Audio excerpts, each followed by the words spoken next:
The Daily Raz Show with Jack Wilson.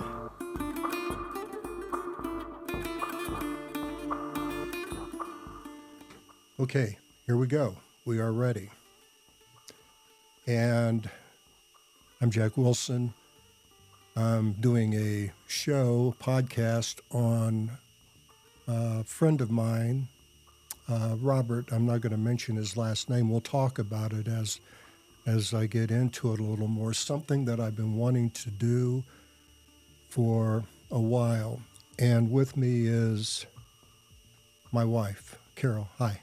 Hi. I have you on split screen now. Let me see if I can get into the screen. There we go. So I've been wanting to do this for a while about my friend Robert, and I'm going to do it just kind of impromptu. I've tried to make notes on what to talk about, but I've talked about it, I guess, so many times to other people and to friends and also to you. But I'm just going to try to do everything by memory. I may need to refer to some notes, but we'll go from there. So I met Robert, I think back in 2005 when I came back to Albuquerque when I left Firestone for the last time and moved back to Albuquerque. And at that time, all of my furniture and everything, as you know, was still in Santa Fe in storage. I really didn't know where I wanted to land, I guess. So I took some temporary quarters here in Albuquerque until I could find a house here in Albuquerque. And I was, kind of doing some positions. Anyway, I did some part-time accounting work for different companies. And this one company, I was doing some work for him. It was an HVAC business. And Robert was there. That's the first time that I met him. And he was working out of this HVAC company as a consultant. He had his own little thing going because he had become friends with this owner of this HVAC business. So he was working out of there. As what do you mean, consultant? Well, he had his own, at this time, I didn't know about his history and everything now. I had just met him in 2005. But by that period, excuse me, my throat is really dry. By that period, he'd probably been here 10 years, maybe. Close to it, maybe 8. And I'll tell you the story of how he came in and everything. But he was doing consulting work on computers. Okay, so Robert was from Romania, and when he was in Romania, he was a mathematics professor at a university in Bucharest. So he taught high-level mathematics, and he had a degree in mathematics and also a degree in computer science. So he was like really smart, but he was a regular guy. And Robert was younger than me, probably by 20 years, maybe. Okay. But anyway, so we would spend a lot of time talking when I would go over there and do take care of some of their accounting needs and in the interim while I was trying to decide what I was going to do. And Robert, began to tell me things, and I learned more about him. Well, so I learned then that, Robert had lived in Romania during the communist period. And he was, going to school at that time, university, And he would tell me these stories of when he was, going to school and living in Romania under the Ceausescu regime. This was the communist regime in the 80s before the breakup of the Soviet Union and before all of these communist countries broke up. Ceausescu was brutal. He and his wife were brutal. In the end, they were executed. Nicolae Ceausescu and his wife, Elena, I believe, were executed in 1989. They had a trial for them and executed them. But Robert would share with me these stories of what it was like to live under communism. And just as a side note, when he was here, there was all of the talk about socialism and that, and he would get mad. And, he would tell me, because he had a Romanian accent. But by the way, he spoke 5 languages, Robert did. He spoke German, French, Italian, Spanish, of course, Romanian, English. I mean, he spoke all the European languages.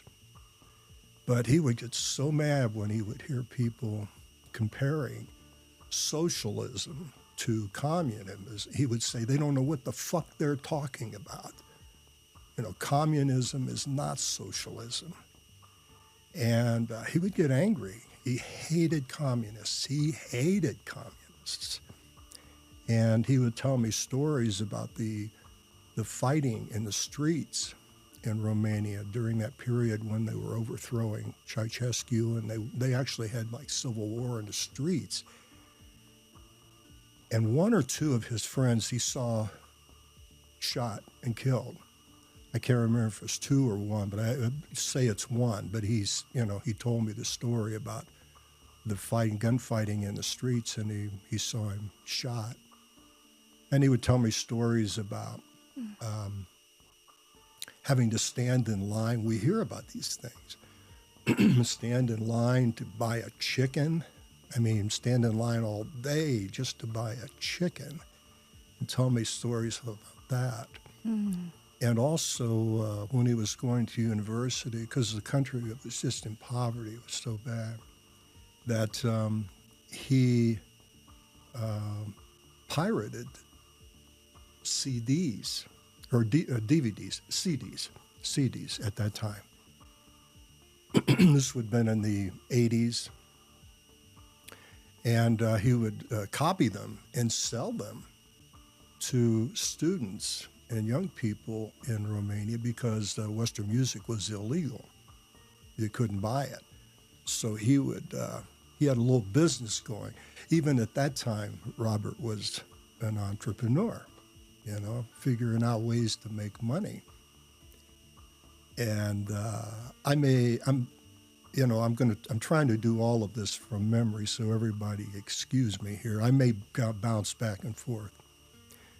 But Robert, then after the overthrow of Ceausescu, Robert told me, he always had a dream of coming to the United States. And at that time, he couldn't even get into other countries in Europe because they didn't have the European Union yet. So he was pretty much prevented from even getting, like he had friends in England and in Italy, and from even traveling to other countries.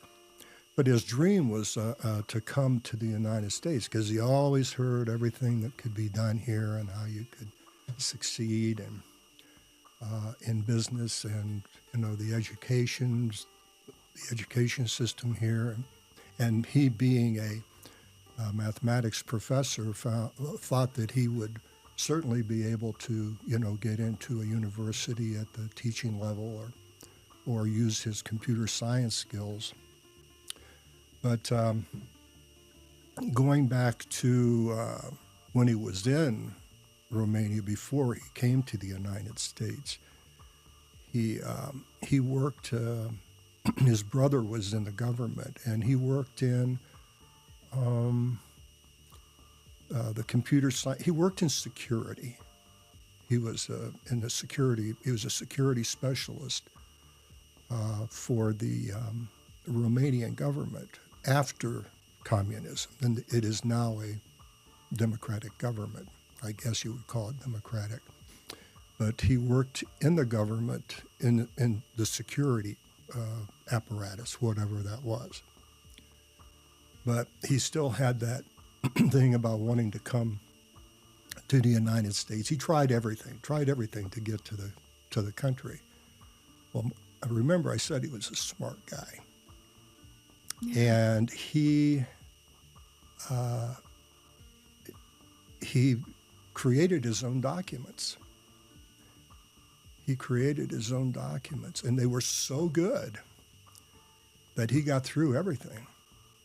Huh. I won't go into all the detail because he and I would talk about it, and I told him, I said, you know, this is a movie.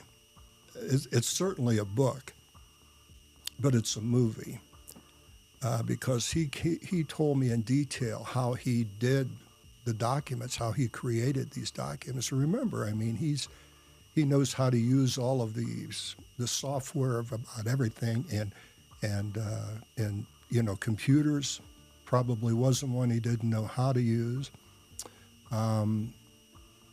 So he created all of the documents to get him out of the country, get him by flying to, I believe he went to Frankfurt, then from Frankfurt to London, from London to Detroit. And there he hit a roadblock. And I don't now, because it's been, almost 20 years. No, I guess maybe 15 years since we were talking about the story and that. But he got to Detroit with 3 others that were kind of in the same situation, but they didn't have the quality of documents that Robert created. And he tried to, I think if I remember rightly, he tried to tell one guy, shut up, and do what I do, and I can maybe help you. Apparently these other 2 people were friends of his, and he just wouldn't leave it alone, and so Robert distanced himself from him, and he got through. He got through Detroit and customs and the immigration and everything with his documents. Now, I don't know what the documents were, but he got through. And the others did not. They were stopped, and he saw them, and that was it. Robert then left Detroit and flew to Miami and was in Miami for a short period. Now, he was helped a little bit because he had Romanian friends in different cities in the country. So it wasn't like he did this without knowing anything. He did have friends in different cities around the country, not Detroit, but anyway. He flew to Miami. He had some friends in Miami, Romanian friends. He was there for a short period and had Romanian friends in New York, and flew then to New York and was staying with these friends in New York. And as it happened, these people in New York, they had a gallery, an art gallery in New York. And they also had one in Santa Fe. And they created art in Santa Fe and would sell it at a gallery in Santa Fe, and they also would sell it at their gallery in New York. So he worked at their gallery in New York. And I remember he's a got a degree in mathematics. I think it was a master's degree. I had a degree in mathematics, degree in computer science, smart guy, teacher, and he's sweeping floors for these people in New York. And I have to say, after talking to him and for what he did over these years later, they abused him, in my opinion. They used him and abused him. And I think because of his circumstance, they did that. I don't know if he ever forgave them on that. But he stayed in New York for a period of time. And I believe they asked him to come out to Santa Fe and help them in their gallery here. And he did. That's how he came west. And he came to Santa Fe, helped them in their gallery in Santa Fe. Again, just doing common housekeeping work, I guess. I don't know what else you would call it. He wasn't doing anything other than helping them clean up, move this, take that. He did that for, I don't know, a few years. And all this time now, Robert has no driver's license. He has no documentation, legal documents, has no car and no money to buy any of these things. And he was kind of living around. And when he needed to go somewhere, he rode a bicycle. And I met Robert right after the bicycle period. He was loaned money to buy just a cheap used car by this person that he was working out of that office. He helped him. I guess let's say he loaned him a little money to help him get a car so he could get around. Still, he didn't have a driver's license or insurance or anything. Where did he live? He was living with some friends. He didn't even have he didn't have any money. He was just living around. So when I met him, he was just on the cusp of being able to earn money because he began doing this consulting work. And he, through this person that he was working out of, the one that I was helping do some of the business work for, he was helping him.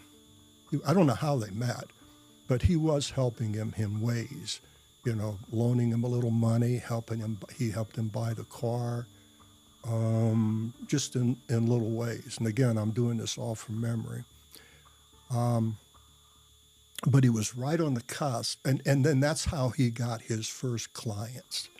This person would mention him to somebody, and that person would mention him to somebody. So he just kind of started out with one. And then he would mention somebody, and then it was two. And he began getting a little bit of money coming in.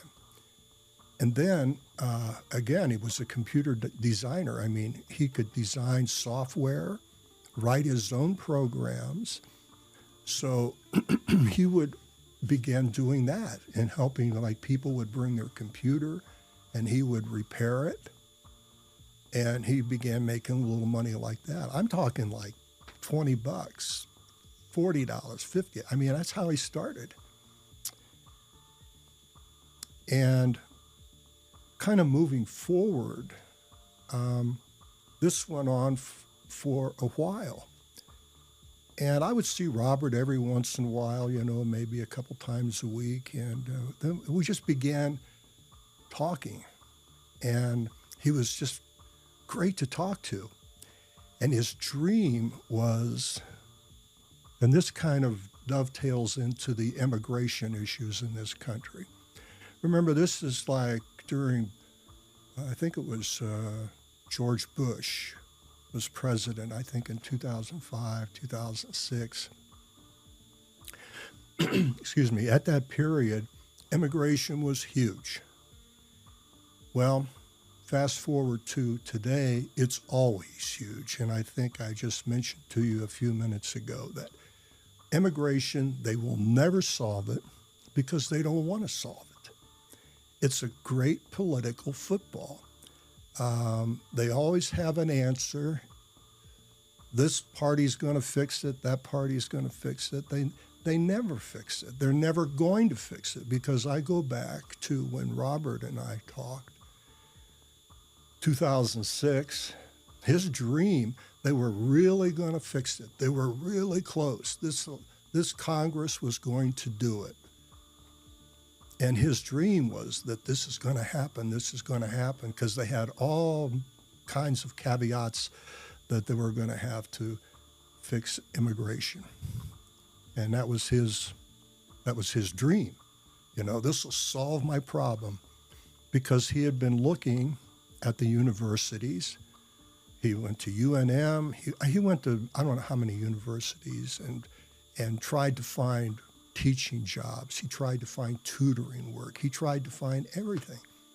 Wasn't going to happen. And he knew until he had legal status that it was going to be really, really difficult. Now, I might say, too, he knew what he was doing was wrong. He knew being here illegally was wrong.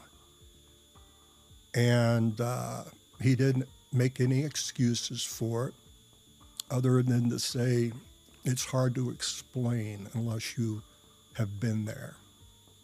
And I guess where he was at when I'm talking about maybe where he lived, the circumstances. And but I guess my point is he knew what he did was wrong. There's no question about that.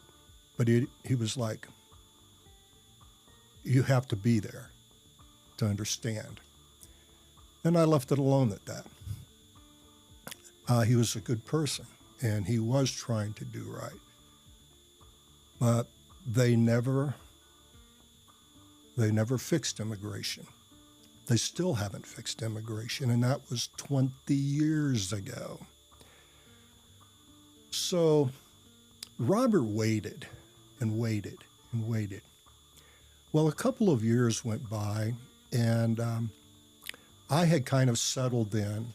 I'd taken a position with, the company that I was with. And I was the company controller for that company. And Robert and I stayed in touch. And then he kind of, if I take it back a little bit, his efforts to help people kind of grew. And he became a specialist, I guess, for lack of a better word, in the medical industry. He was a smart guy. And he became a specialist in the dental industry in software and security. And he, again, started out with just a couple of clients and grew to where he was the only one in the state of New Mexico and part of Colorado that could deal with this particular software in the dental industry. I won't mention the name of the software. I know it. And so he had all of these dentists that used this software and also had, took care of their computers, and we're talking hundreds, took care of their computers and their security because of what? Patient security. And that time, security was a big issue. So he was kind of learning about business. He had this revenue stream and didn't really understand business. So he and I would sit down and talk about business. He would come over to my house and we would sit and talk about business. And I would teach him. At that particular time, he had purchased accounting software, computers. He now had an office, and he had an apartment, and he had a car. And he bought all these things. And I won't go into the details of how he did it, but he did have a driver's license, and his company was a corporation. He had incorporated. Now, I don't know how he did all of these things, but he did. And it was legal. Everything was perfectly legal. Everything Robert did was legal. And he paid taxes, paid a lot of taxes. He paid taxes at the end of the year just like we do. He paid quarterly estimated taxes on his corporation. And again, I won't go into all the detail on how he did all of this. And by the way, those that are listening, my wife she's still with me over there. Hi. Hi, I'm listening. I'm taking a drink of water here. I hope everyone finds this interesting. So we would sit and talk about business. And so I kind of taught him about business. He didn't know anything about business. He knew everything about everything, but he didn't know anything about business, how to run a business. He didn't know about taxes and how to set up tax structures and how to collect for taxes and how to pay them, and also how to promote your business, advertising, et cetera, et cetera. So we talked a lot about that. And sometimes he would just, thank me and thank me and thank me. It was almost embarrassing. I just say, God, leave it alone. And he was emphatic. No, this has been so helpful to me. And I said, okay, just leave it alone. And well, anyway, Robert, he continued on for a number of years. And once a year, he would make the trip out to L.A. to see his attorneys. He had attorneys here. He had attorneys in L.A. And he would go out to L.A. to go to because I think that's where the immigration department was for this area or something. Anyway, he would have to go out there to go to the immigration department to try to get, a green card, try to get legal status in this country. And every year he would go out there. I don't know how much he spent, but with no success. He was just never successful. He had talked about, getting married and marrying somebody, and then he would just discount that pretty quick. He goes, no, because I think he had a girlfriend in London, and she was some high-level computer person for some company in London. I'll get to that a little later. So he just was never successful, excuse me, to get the legal status in his country. And he tried everything. And he had important people trying to help him. I mean, all of these doctors that I'm talking about loved him. And they did everything they could to try to help him, try to push it forward, try to get someone to help him.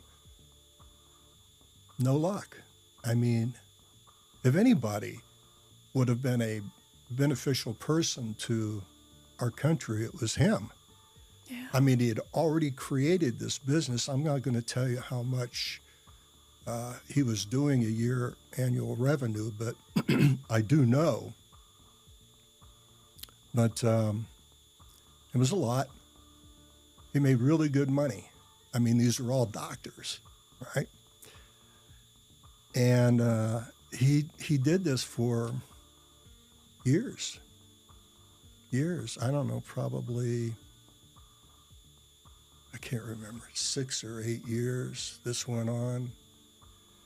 Paid his taxes, paid it. I mean, he obviously went from sleeping on the floor at friends' homes and riding a bicycle. He had a brand new car, really nice apartment, all new furniture, and all of this was paid for cash, I might add. Even his new car was paid for cash. Everything he bought was paid cash. And so he went through this for 6 or 8 years, I don't remember. And then one day we were talking, and he just said, "I'm done." And I said, "What do you mean you're done?" He said, "I'm going home. I'm going." Now, so I have to say this too. By this time, the European Union has been formed. Okay? And, well, first he told me, he says, "I'm making a decision to go home because they tell me if I don't go, the lawyers told him that if he did not go and if they decided to deport him, that he probably would not have a chance of actually getting back in again." So he said, "But if I go and if I ever want to come back, then maybe I can. But right now, I'm going home." He said that's kind of a hopeless cause. The looks of like them doing anything are not going to happen. And I said, "Well, what are you going to do with your business?" And he said he had looked at selling it, but it was such a specialized business, and it was him. I mean, it was such a specialized business that the only thing he had were the lists. So he kind of made a deal, I think, with someone else in the computer industry to take over that particular software. With the company, I think it was with the company that had the software, he made an agreement with them, and they found someone to take over and that. But it really did not amount to what we would call a transfer of money or wealth or anything. He may have gotten something small from it, but basically he just gave up the business, made plans to go back home. And that didn't happen overnight. That took a few months to do. But what he did was he started transferring money to his brother, and it was a substantial amount to transfer. They kind of watch money when you're moving money around, probably more so today than then. But he transferred money to his brother. All of his taxes were paid. There were no real issues. But when his brother received the money, he bought Robert an apartment. Now I'm talking like a condominium, and I saw pictures of it in this condominium. He bought it from someone that had just completely gone through it and redone it. I mean, wall to wall redone it. And it was ultra modern, and it all looked like ultra modern, like out of a movie. It was all ultra modern in furnishings. It was completely furnished down to the dishes, had everything. This guy sold it to Robert's brother, and then of course Robert, and he paid him cash for it. And then he bought Robert a new car and paid cash for it. And Robert liquidated everything here and was able to get on a plane. There was no issue leaving the country, it was getting in. So he got on a plane, flew back to Romania, I think he'd gone through London and whatever. And he got back to his country and in his apartment, new car. And now he's able to travel. Well, he's not only got the money to do it, now he's able to travel because it's the EU. So he has Romanian citizenship. So the first thing he does is he gets on a plane and goes to London to see his girlfriend in London that he hasn't seen in years.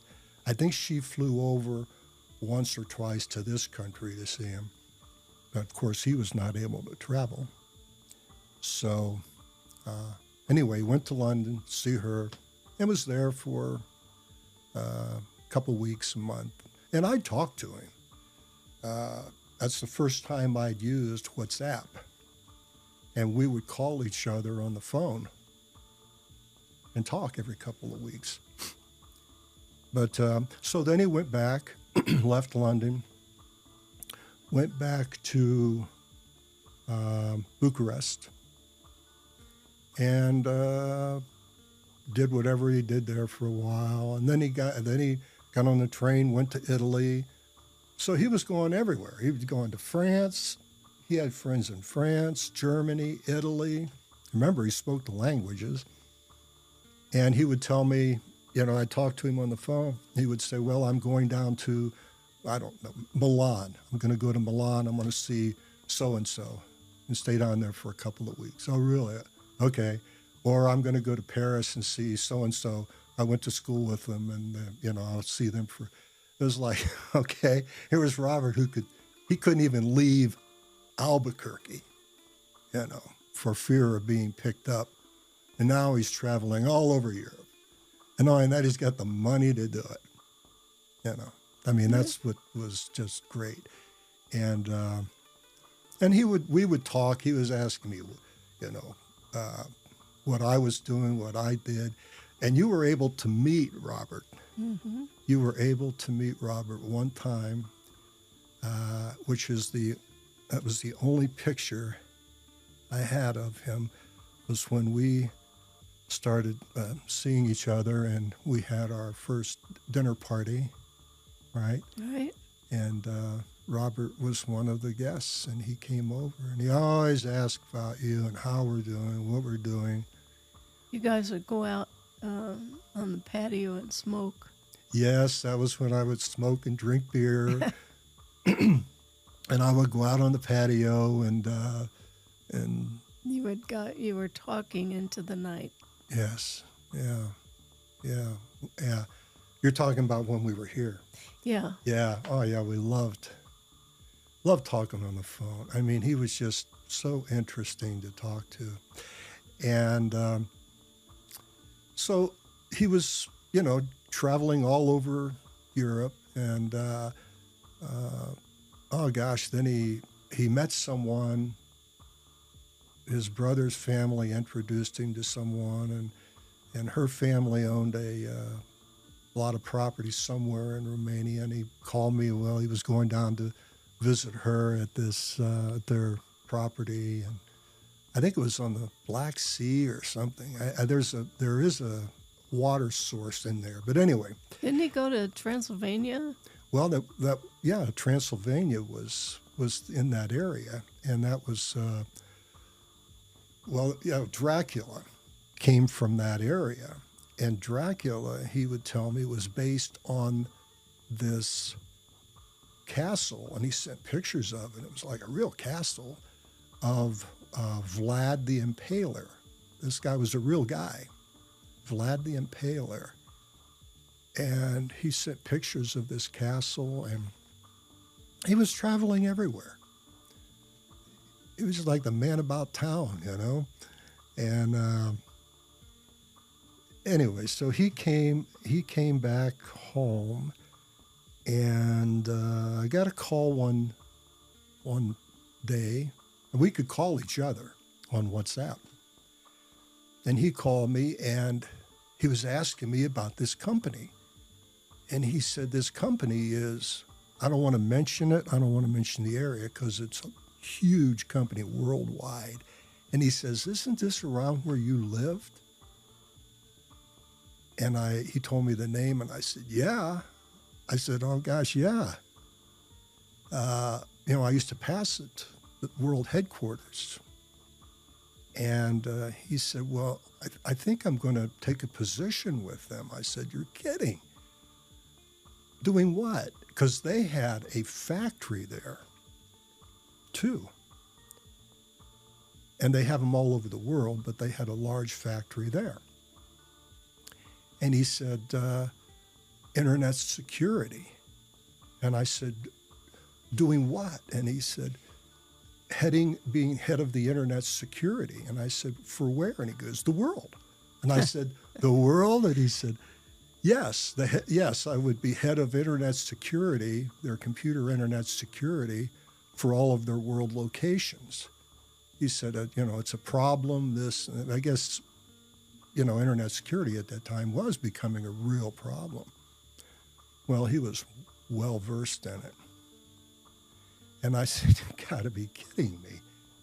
That's a big position. And he said, yeah. I said, do you do traveling? Oh, yeah, I'll be traveling. And I said, wow, that's incredible. I really could, it was like hard to believe.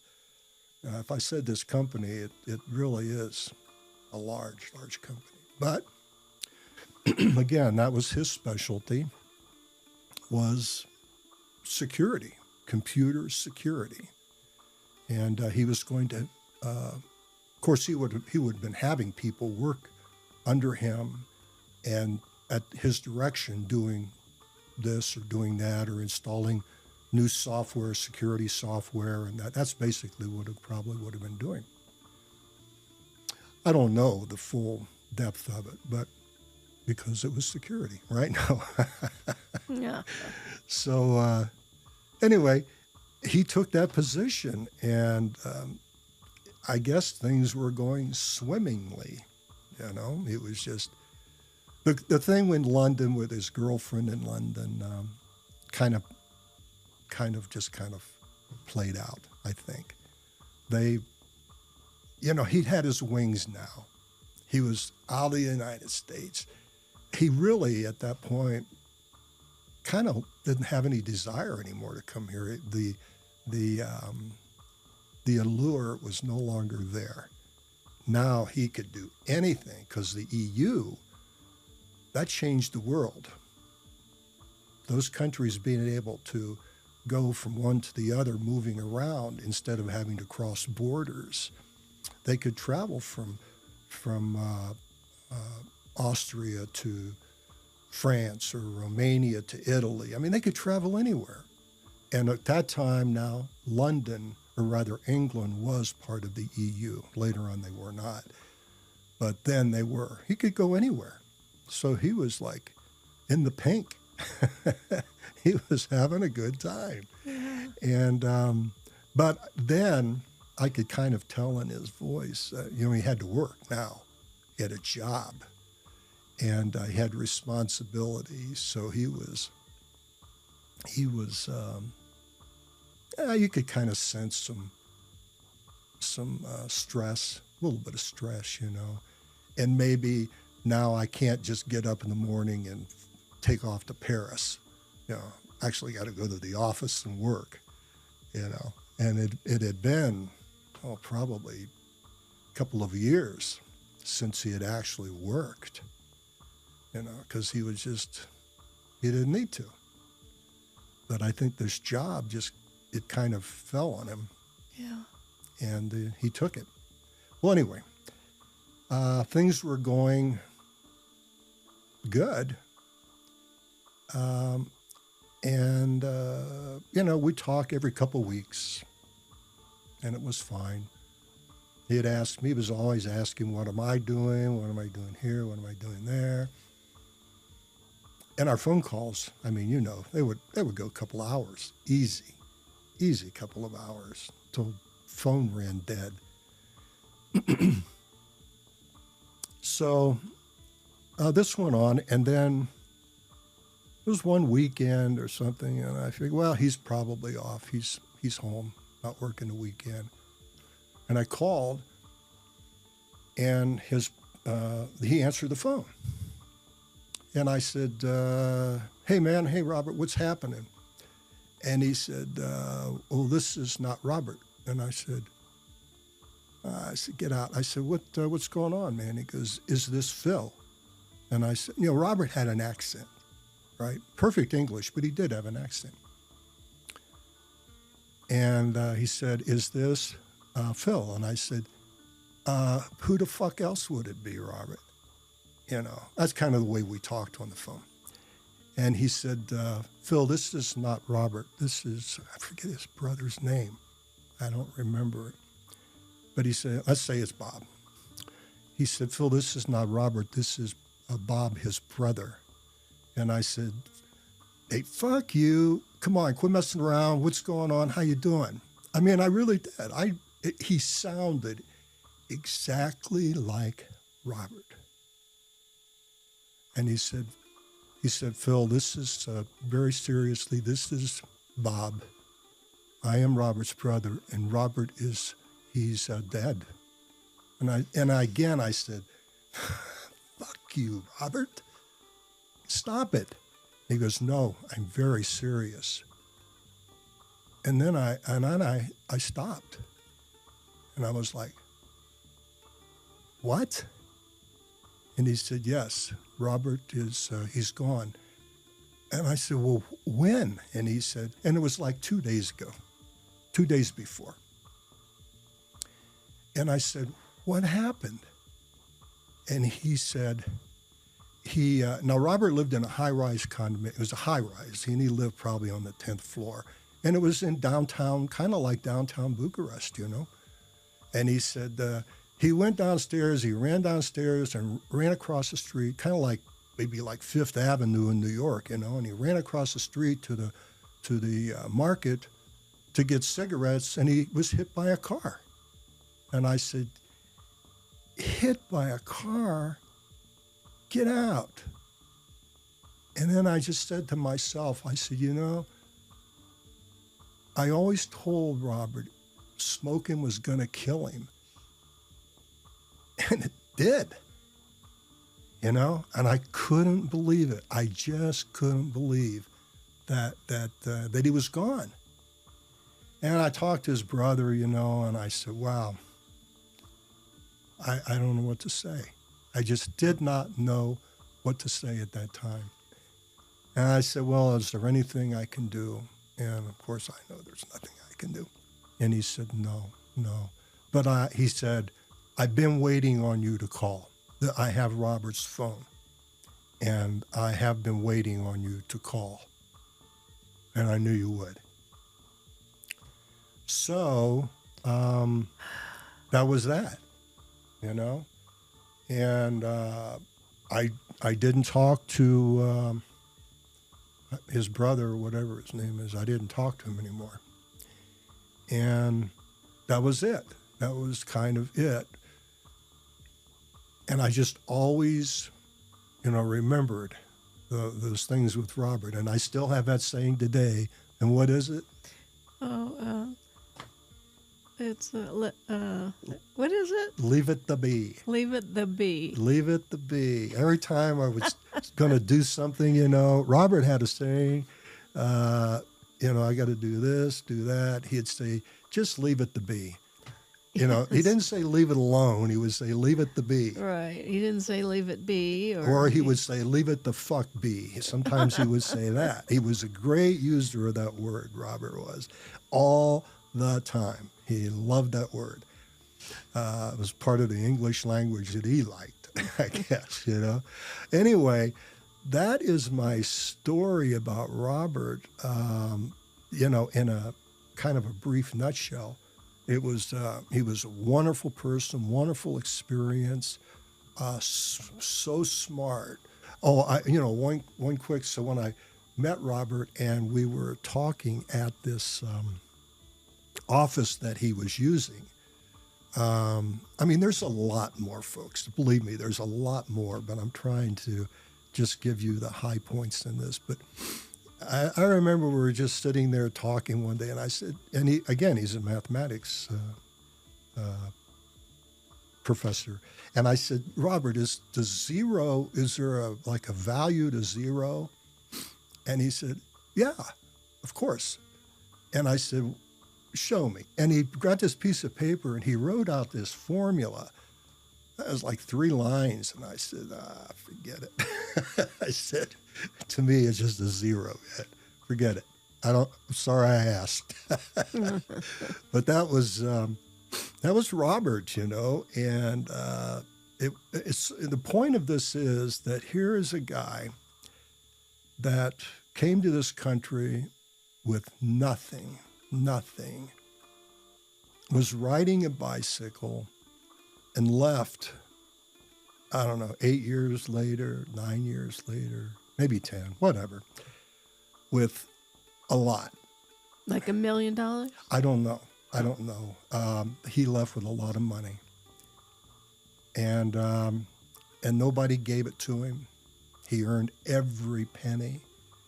He would have gladly shared his secrets on how to do it by teaching that he had the qualifications, the degrees, everything, and nobody would give him a fucking job.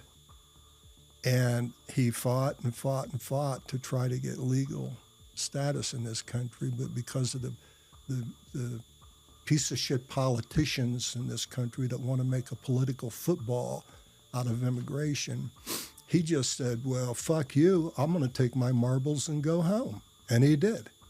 Yeah. And he went back there and he was doing fantastic. Great. Way better than he probably ever would have done here. I don't know what he made for the company, almost said the name, that he went to work for, but I can tell you it was a lot. It was a lot. I wish I could have made that kind of money that he was making for the company that he worked for. Robert's life was great when he got out of this country. When they jacked him around and he got out of this country, he went back home. And with the benefit of the EU, he did fantastic.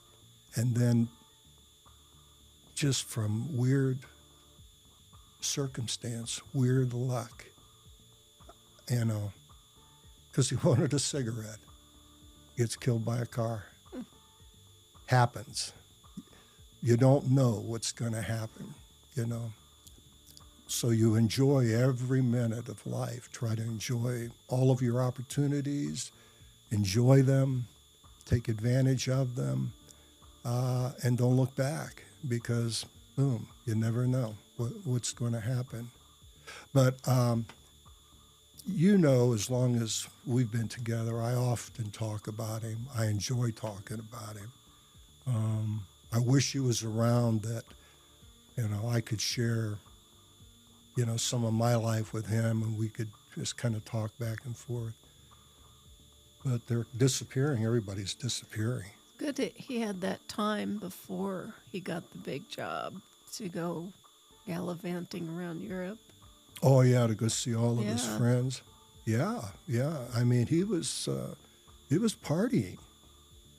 He was enjoying the benefits of all the work that he did here, and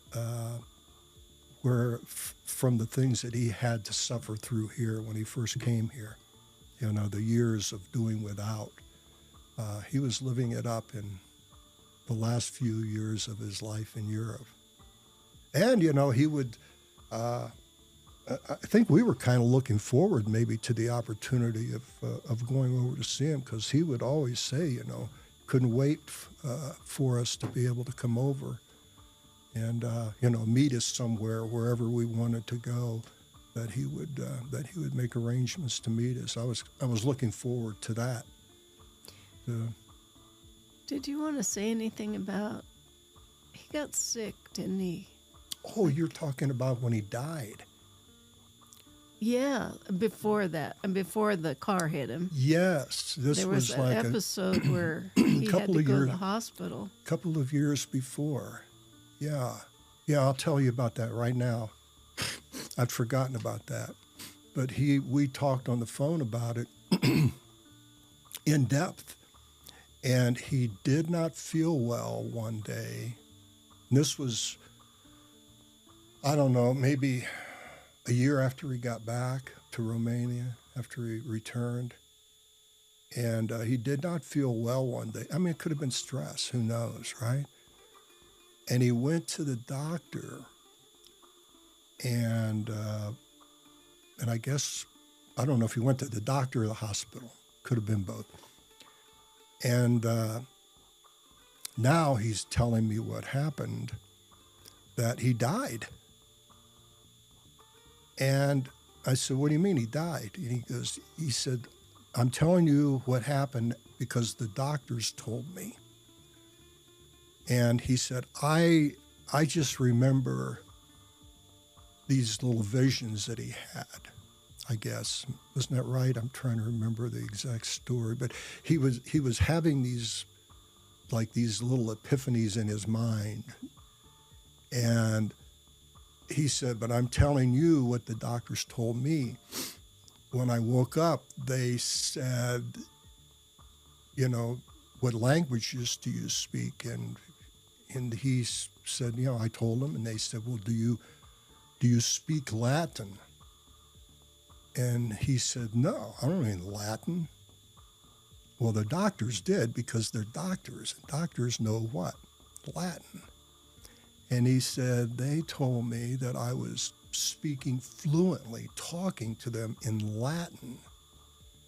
And I said, do you remember that? He goes, no, I don't remember any of this. But they said I died, that I was dead. My heart stopped, everything, I was dead. But then when I woke up, he said I didn't wake up, but then I began talking in Latin. And they said, not just a word, fluently speaking sentences in Latin. And I said, well, how do they know what you were saying? He said, but they're doctors. They understood Latin. And that's why they were asking me if I knew it. And I said, no, I don't understand a word of it. That's strange.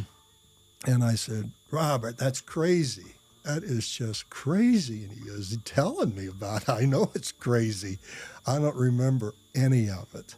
So then he got well, and then Yes. the rest of the story. Yes. Yeah. Then that went on, and but it kind of made him